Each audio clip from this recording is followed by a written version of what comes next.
when people began to be struck in Toronto by a speeding vehicle down a street. How many people said, I've been on that street? Yeah, I was on that a month ago, 2 months ago, a year ago. Doesn't matter. I was on that. I was there. And you start thinking, how is it them and not me? And that's a natural reaction. So don't worry about that reaction.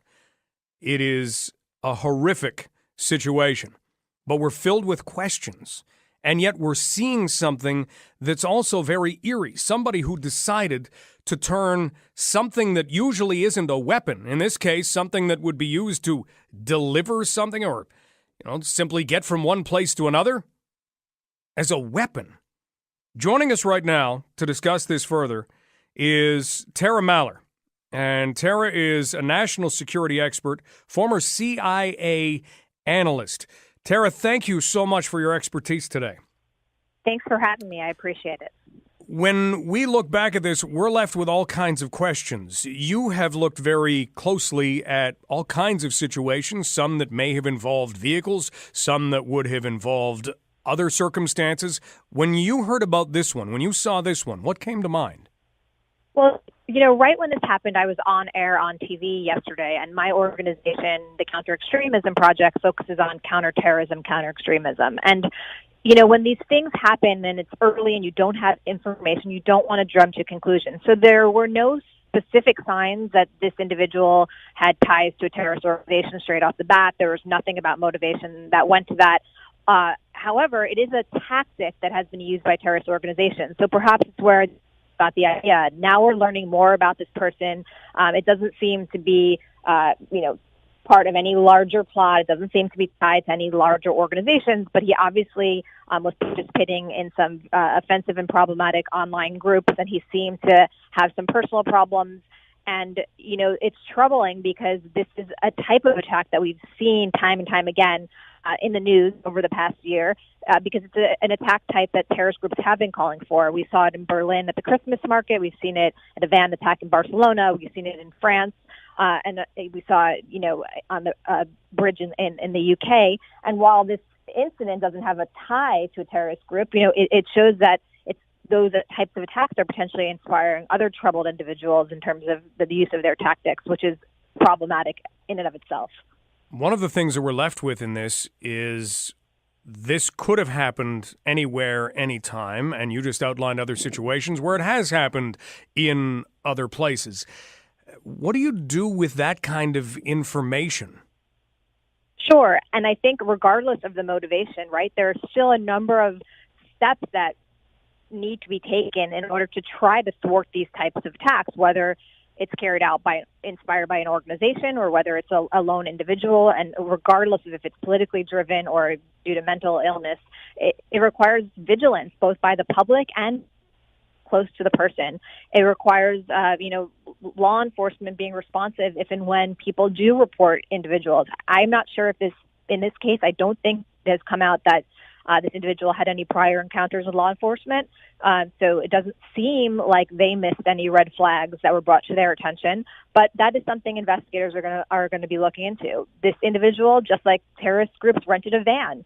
We've seen stricter policies and guidelines in place now for rental companies of large trucks and vans, and also for types of equipment that could be used for weapons making. So these are things. I mean, I study counterterrorism. This wasn't carried out by a terrorist group, but these are things that are important for security, no matter what the motivation is. But at the end of the day, you do want to understand the motivation, the driver, the underlying problem that is driving the individual to carry out this horrific and tragic attack, which killed 10 people, and you obviously want to prevent no matter what the motivation. Tara Maller with us, national security expert, former CIA analyst, involved in the Counter-Extremism Project. Tara, will ask you a little bit more about that in a moment, but just one more thing, and that is if we are to all of a sudden walk out of our homes and look and say, I don't know much about that neighbor down there. It won't be too long before we're all calling the authorities on each other. How do we stay away from something like that?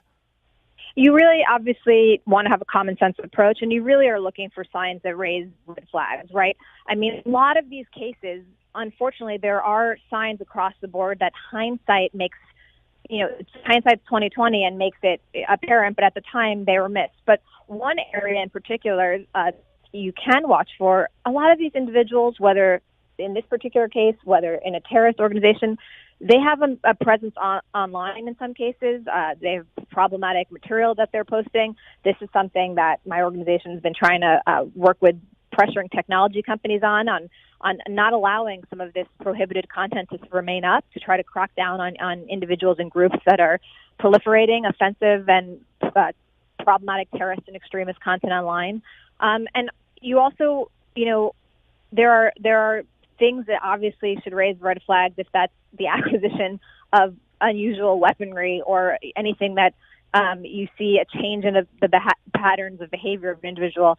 All of these things are important, and usually it's very close relatives and friends that are the ones that are going to be able to see these signs. And obviously law enforcement needs to react. We've seen not just with these types of incidents, but with school shootings as well, cases where law enforcement has had people flagged them and the system just, didn't fully work in that there weren't the proper responses taken to some of these incidents.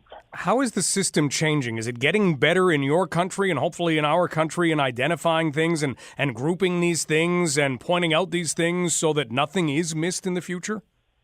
So I should note this, and I usually do, is that one of the things about counterterrorism, one of the things about security in general is that you don't see all the successful cases. You don't hear about the plots that were thwarted, the individuals that were de-radicalized, the hard work of our intelligence agencies operating around the globe, the hard work of our police departments like the NYPD, preventing, thwarting, and undermining plots every single day in some way or another by collecting intelligence and working with allies around the globe.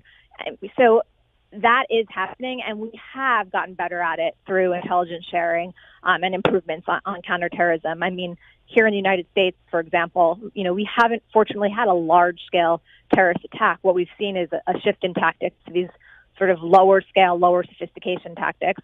And, I mean, one of the tragic things I think about the event in Toronto is that it's perhaps showing that other actors are getting ideas from groups like ISIS, even if they have nothing to do with them, because the plowing into pedestrians is something that we've seen increase over the past few years, mostly because of propaganda from terrorist groups. So in this case, it's interesting that they're adopting a tactic that has mostly been in the news for terrorism from a group like ISIS, for example, even though this individual had no ties or links or affiliation or anything to do with a terrorist group. So a troubling, tactical adaptation. Definitely. Tara Maller with us, national security expert in the United States, former CIA analyst. One last thing, and that is the Counter-Extremism Project. Tell us what you're working on. Sure. We're a nonprofit. We're completely nonpartisan, founded by Fran Townsend, President Bush's former Homeland Security Advisor, and Ambassador Mark Wallace. We're working on basically everything counterterrorism related, dealing with all groups around the world. We do research. It's on our website, www.counterextremism.com.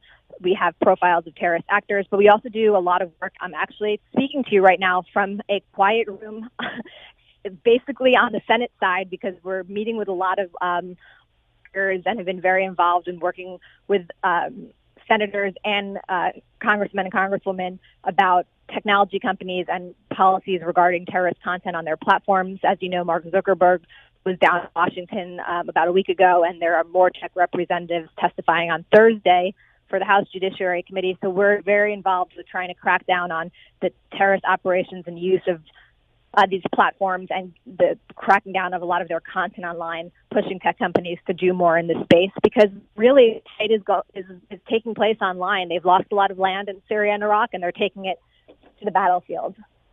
Well, Tara, thank you for the work that you do. Thank you for your time today. Thank you so much. Thanks a lot. That is Tara Maller, national security expert in the United States, former CIA analyst. Up next, we will talk with a former police chief, and we'll look back at the protocol involved with apprehending a suspect as the video that became so widely circulated illustrated last night.